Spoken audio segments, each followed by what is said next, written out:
Kraft presents The Great Gildersleeve. Yeah.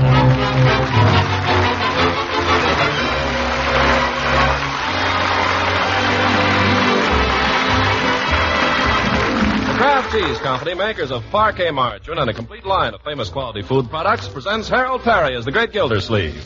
Kraft brings you The Great Gildersleeve every week at this time, written by John Whedon and Sam Moore, music by Claude Sweeten.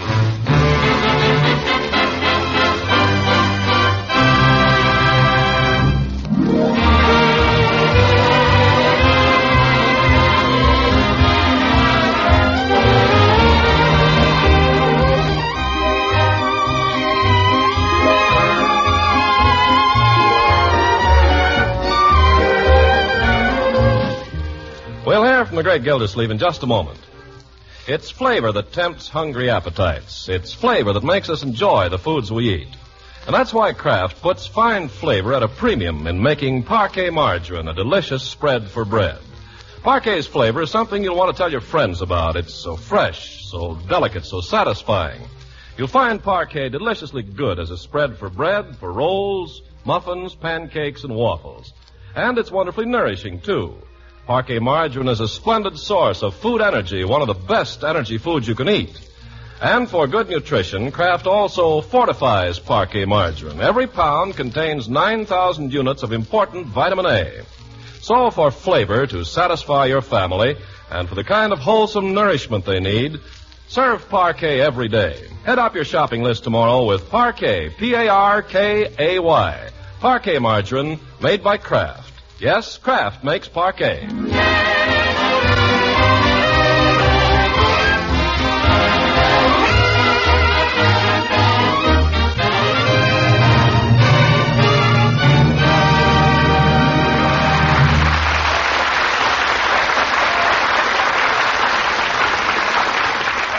Let us turn now to the busy world of industry and finance. Jubilant last week was eager, bumbling Throckmorton P. Gildersleeve, one-time water commissioner and prospective mousetrap tycoon.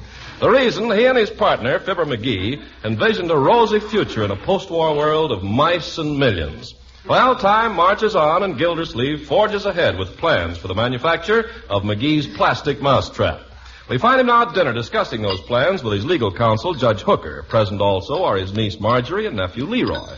Now, let me give you the picture as I see it, Judge. To begin with, we issue 10,000 shares of stock, McGee and I, at a par value of $1 a share. Pass the salt, will you? You can reach it. That gives us a starting capital of 10,000. Now, all... Leroy, pass the salt. Leroy, pass the salt. She didn't say please. I did, too. Anyway, why should I? Pass the salt. Pass it.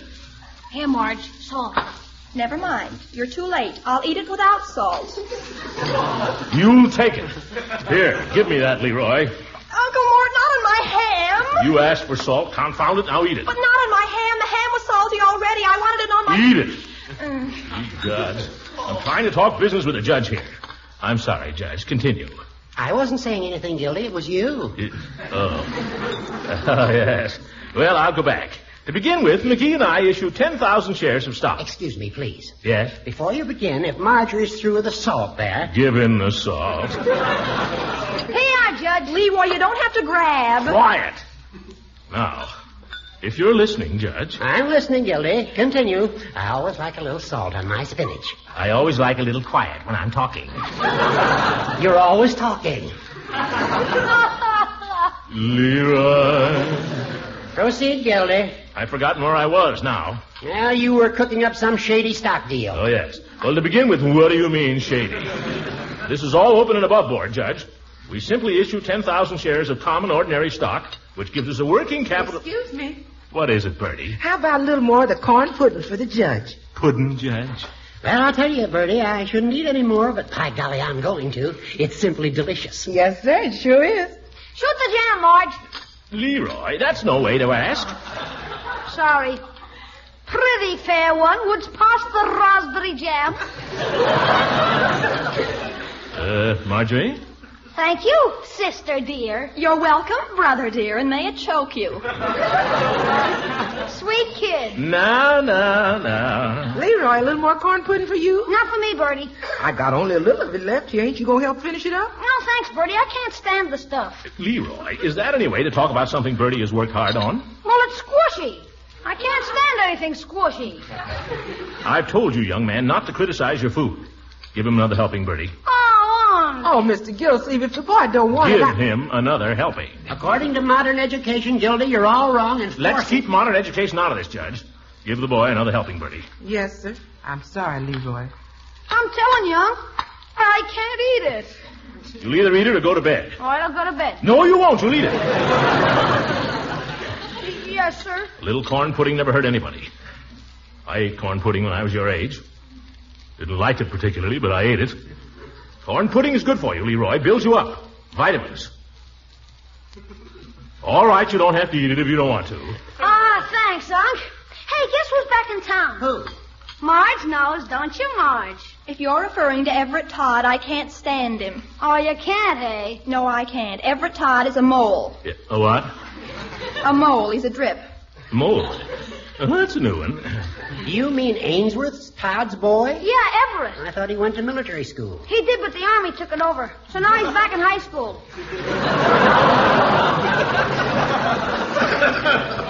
He ought to be in reform school. Yep. Oh, now, he can't be that bad, Marjorie. His father's president of the First National Bank. We all know that, Judge. But what difference does it make? The boy is plainly a mole. And so is his old man. I can never stand him either. Thank you, Uncle Mort. Never had any use for Ainsworth. I haven't any use for his son. I don't want him hanging around my niece. Now, Gildy, you don't know anything about the boy. He's a mole, Judge. He threatened to come over this evening. If he does, I shall just refuse to see him. If he does, I shall throw him out on his ear. Boy, I hope he comes. Why? You haven't seen him lately. He's got a good 6 inches over you, Unc. Finish your dinner, Leroy. The judge and I have business. I'm finished. Eat your corn pudding. What? Eat it. Okay.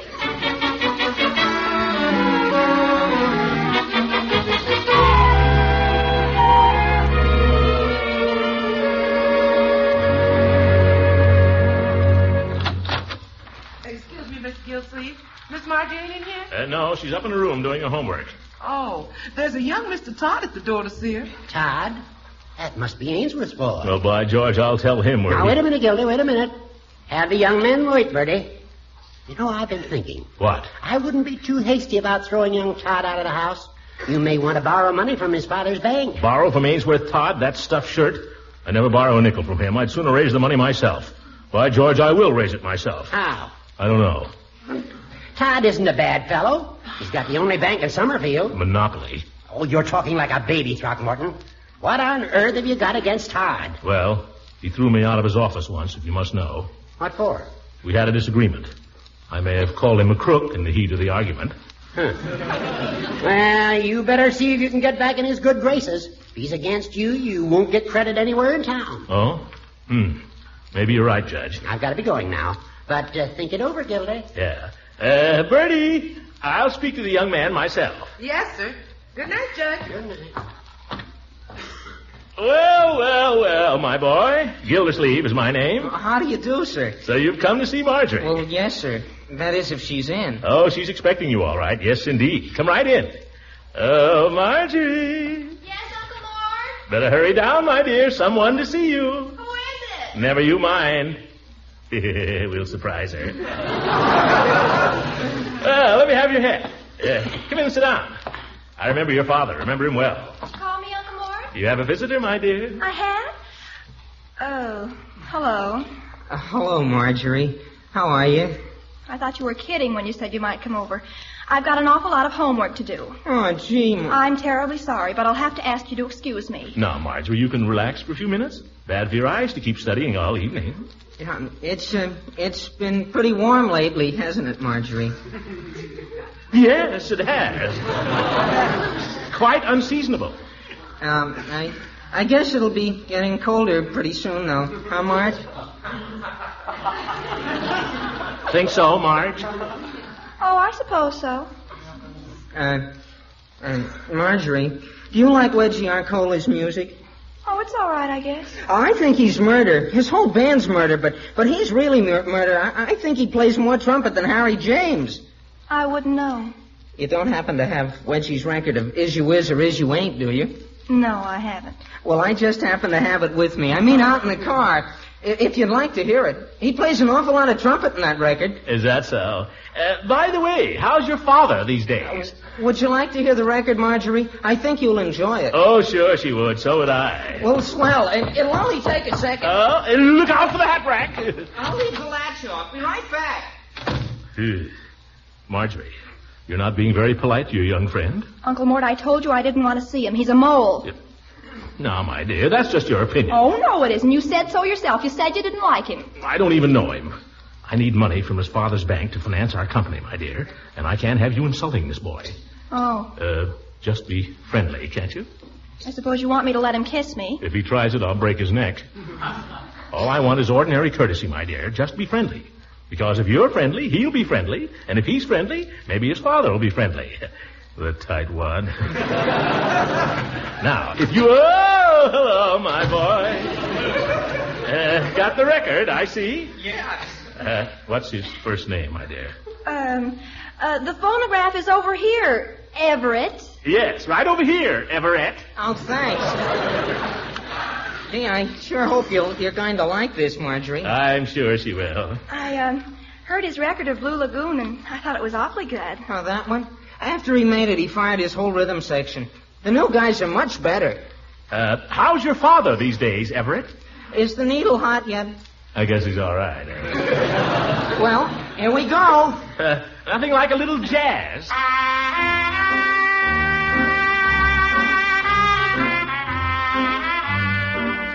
That's wedgie, Mr. Gildersleeve. Some tone, huh? Great. I always liked the cornet. It's a trumpet. Trumpet. Oh, it's hard to tell which is which. Wyatt, how can we hear it? Oh, sorry. You think the fellow is Toscanini or Tchaikovsky? And that's the end of the solo. That trumpet's really murder, isn't it? It suggests murder.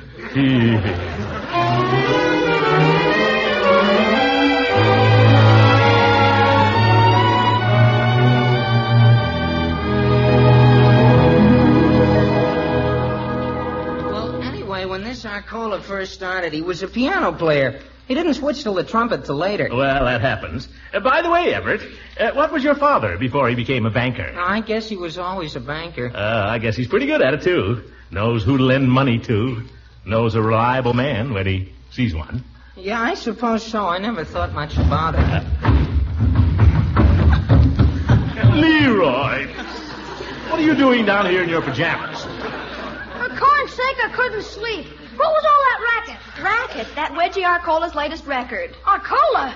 Oh, boy, play it again, huh? He's super. Why not? Just the trumpet solo, Everett. You belong in bed, young man. Oh, just let me hear it this once. Roll 'em, Everett. They're rolling.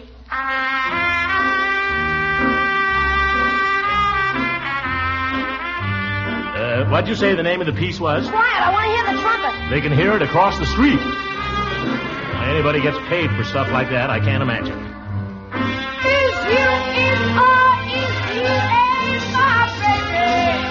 Leroy! That's the name of the piece, Unc. Is you is or is you ain't my baby. A little ungrammatical, isn't it? Boy, that Arcola is really super. Go to bed, Leroy. But it's only 10:30. I don't care. It's time you were in bed. Besides, it's 10:45. It's 10:40. Stop quibbling and go to bed. Gosh, you never want me to have any fun. Hates to go to bed, the little rascal. Now, what were we talking about, Everett? Oh, we were talking about your father. No, about Wedgie Arcola. But, gee, I ought to be going home. Stick around. It's only 11. No, gee, I gotta go. Well, now that you know the way. I'd like to come and see Marjorie Oh, again. I hope you will. That's the way, my dear. Yeah, we'd love to have you. Well, it's sure great to meet people that are interested in good music. I'm afraid Mr. Gildersleeve isn't quite as sold on Wedgie as I am. Don't you believe it, my boy. I'm crazy about Wedgie. Really, Uncle Mort? I think he's great. Is you is, oh, is you ain't, my baby. Oh, gosh. Mr. Gildersleeve, as long as you're getting to be such a fan, how'd it be if we played it once more? Just the solo part. Oh, sure. Love to hear it. Come on, Everett. I love every note of that thing.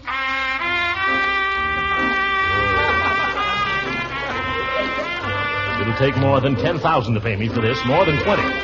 Why, George, there isn't enough money in the whole bank.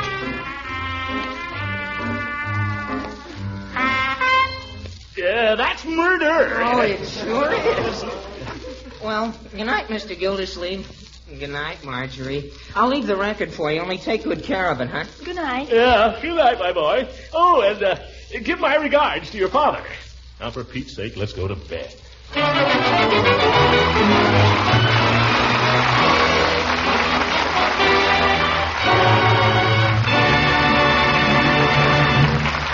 Great Gildersleeve will be with us again in just a few seconds. Now, 3 ways you can help yourself and help the dealer who supplies you with parquet margarine, the delicious Kraft quality spread for bread. First, to save valuable shopping time, know the point value of rationed foods. Parquet margarine, by the way, still requires only 2 ration points a pound. Second, plan menus a week in advance and serve the most nourishing foods available. And, of course, serve economical parquet margarine as often as you can. It's such a splendid energy food and is fortified by Kraft so that every pound contains 9,000 units of vitamin A. And now, a third important point. To conserve paper vitally needed in the war, avoid useless wrapping. Don't ask your dealer to wrap packaged foods. And that means the attractive yellow and blue package, too. Yes, the one that contains that delicious, nourishing spread for bread, Parquet. That's P-A-R-K-A-Y. Parquet margarine. Tomorrow, buy Parquet, made by Kraft.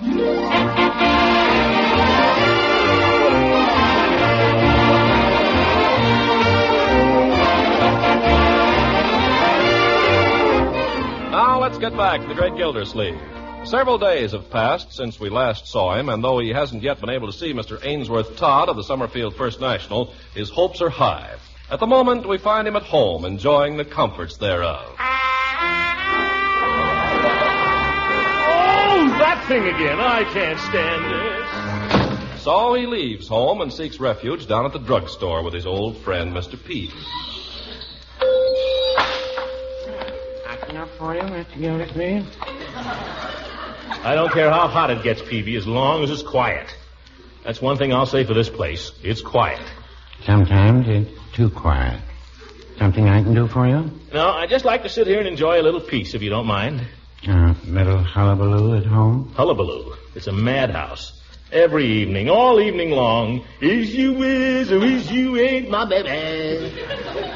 I can't get the darn thing out of my head. Yeah, I know how it is. Reminds me of a tune when I was a boy. Drove Father crazy. That must have been 45 years ago, but I still catch myself humming it. Let's see, how did it go now? Never mind. Dun, dun, dun, dun, dun, dun, dun, dun, Let it go. Dun, dun, dun, I know. dun, dun, dun, dun, dun, dun, dun, dun, there'd be a hot time in the old town tonight. Listen, that's the kind of a thing I came down here to get away from. Oh, I'm sorry, Mr. Gildersleeve, but your mentioning tunes reminded me of it. I'll be more careful in the future. Yes, sir, I believe we still have a record of that on our music box. Music box? You still have a music box? Oh, yes. The modern type, of course, with the flat metal record. The modern type, yes. I thought some last Christmas of taking it in on a phonograph. Thought maybe Mrs. Peavy might like it. But then I decided to wait until they get the thing perfected. Well, maybe you're better off with the music box at that, Peavy. At least you won't run into an is you ain't my baby. Oh, dear. By George, Peavy, have you ever stopped to ask yourself what the younger generation is coming to? No, I haven't. What are they coming to, Mr. Gildersleeve? I don't know. But I don't want to be around when it arrives, I'll tell you that. Is or is you ain't. I'll tell you one thing, they'll come to no good. Well, no, I wouldn't say that. You take your children. Now, Marjorie, she comes in here after school sometimes. Yes? And the boys crowd around her, maybe 2 or 3 of them, and offer to buy her a soda. Oh, how does she handle it? Well, I don't know how she does it, but she does. By George, she's pretty cute, isn't she? Yes, and the boys seem to think so, too. Yeah, that's going to be a problem. Going to be a problem. Heck, it is a problem. She was in here yesterday with that Todd boy, the banker's son. Oh, him. That's nothing to worry about, Peavy. She can't stand him. No, I wouldn't say that. Peavy, I know all about it. She's being nice to him. But she's doing that because I asked her to. You asked her to? Uh-huh. You see, Well, I can't stand the kid either, but his father is president of the bank. Oh. McGee and I are planning to negotiate a little loan so we can go into production. The mousetrap. Yeah, the mousetrap. I have an appointment at the bank tomorrow morning, Peavy, so I just hold on to myself and keep my temper till then, and Marge, we can keep hers. We'll get what we need, and we can give Junior the old heave-ho then. Pretty foxy, eh, Peavy? Mr. Gildersleeve, do you ever have trouble sleeping nights? No, why? What do you mean?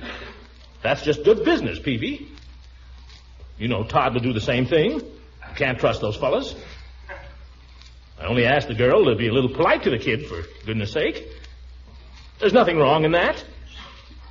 Oh, good night, Peavy.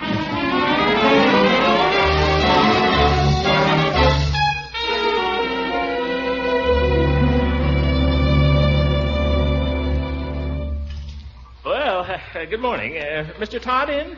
Gildersleeve is my name. I have an appointment. Oh, yes. Right through there, please. Mr. Todd, remember me? Gildersleeve? Oh, yes. Come in. I'm afraid I'm a little early. That's all right. I've been here since 8:30. Sit down. Thank you. I guess you have to get up pretty early in the morning to get ahead of the First National Bank of Summerfield. Yes, sir. Well, we're all a little busy these days. By the way, we've been seeing a good deal of your son lately. Fine lad. Perhaps he's mentioned me. Not that I recall. Oh, he hasn't. Was there something you wanted to see me about, Mr. Gildersleeve? Yes, there is. Mr. Todd, you're a banker, right? I like to think so. I guess we all know what bankers are in business for, to make a little money, right? The First National is interested in any legitimate proposition. Then you've come to the right place. Mr. Todd, I'd like a loan of $10,000. You would? Well, may I ask the purpose of this loan? The purpose is to build a factory. And what, may I ask, is this factory going to manufacture? None of your business. Well, you can't expect a loan if you don't tell us what you're going to manufacture. If I tell you, how do I know you won't steal the idea and make it yourself? Mr. Gildersleeve, the First National of Summerfield is a banking institution, pure and simple. We do no manufacturing and no selling. Neither do we wash windows. I noticed that.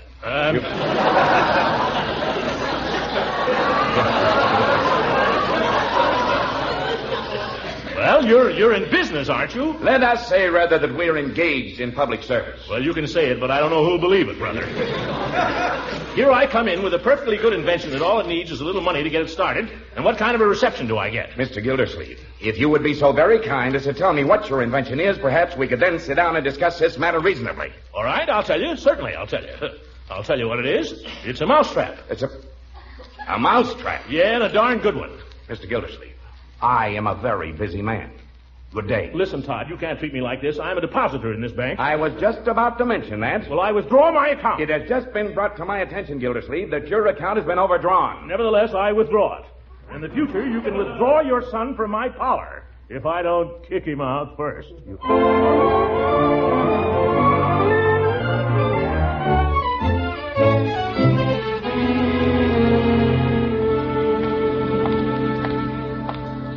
Yes, sir. I guess I told him. I'll tell that smart aleck kid, too. Teach him to park his car across my driveway. Oh. Marjorie! Oh, Mr. Gildersleeve. I'll deal with you in a moment, young man.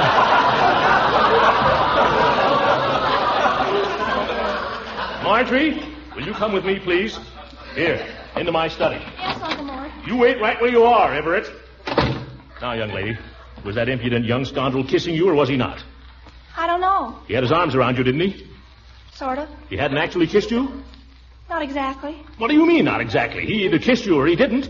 Well, he tried to kiss me, but he missed. Oh, I see. I might have known he'd be that kind of a boy who'd pull something like that. I knew he was a sneak the first minute I laid eyes on him. He's not a sneak. Oh, yes, he is. He's a sneak, and so is his father.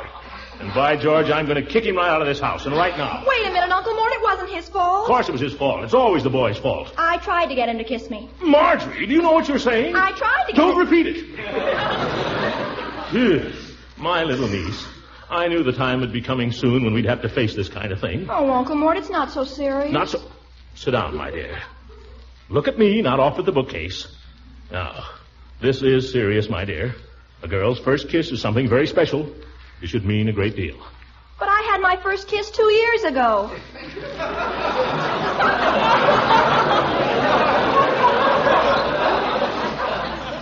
Jerry Nesmith. He kissed me in the cloakroom in junior high school.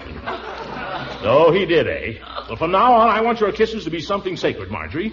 I want you to start saving them for the man you're going to marry. But I don't know who that is. You'll know when you meet him. When the right man comes along, you'll know. How?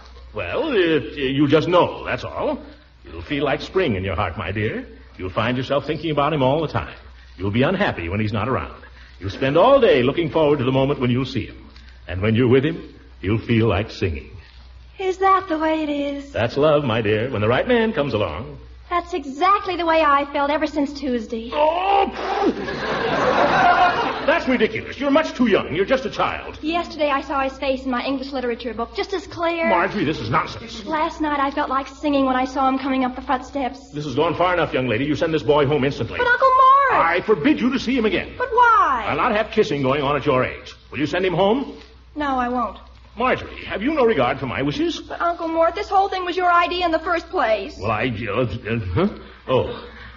only wanted you to be friendly. Well, I was. Can I help it if I like him? Liking him is one thing, and kissing and cuddling is something else. I won't have it. Well, can we be just friends? Can I trust you? Sure. We'll just talk and have fun like we did before. Well, we can try it. But the first time I see a sign of any monkey business... Oh, Uncle Mort, you're a darling. Now, Marjorie... You're the sweetest uncle that ever lived. Now, why did I do that? Well, we're only young once, I guess. Probably just as well, too. Oh! This could go on for years.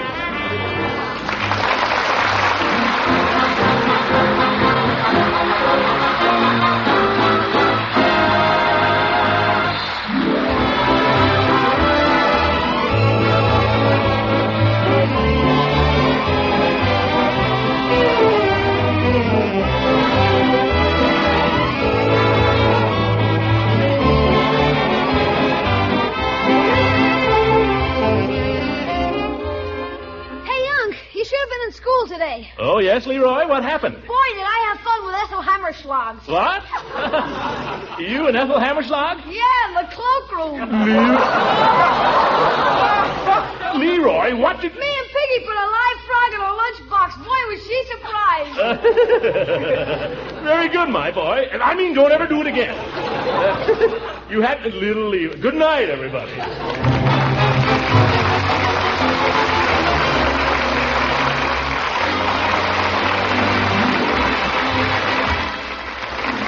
Program was directed by Claude Sweet. This is Ken Carpenter speaking for the Kraft Cheese Company, makers of Parkey margarine and a complete line of famous quality food products. Kraft invites you to listen again next week for the further adventures of the Great Gildersleeve.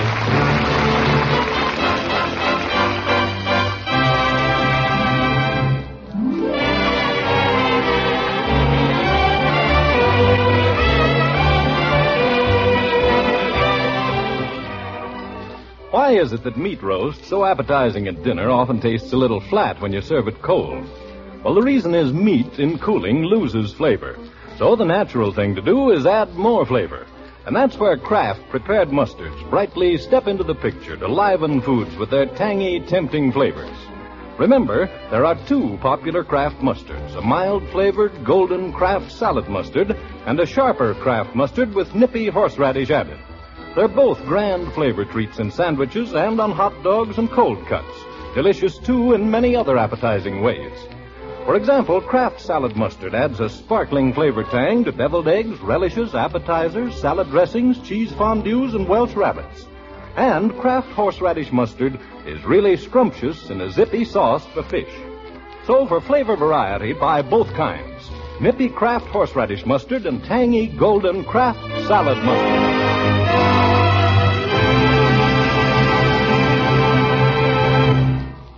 This is the National Broadcasting Company.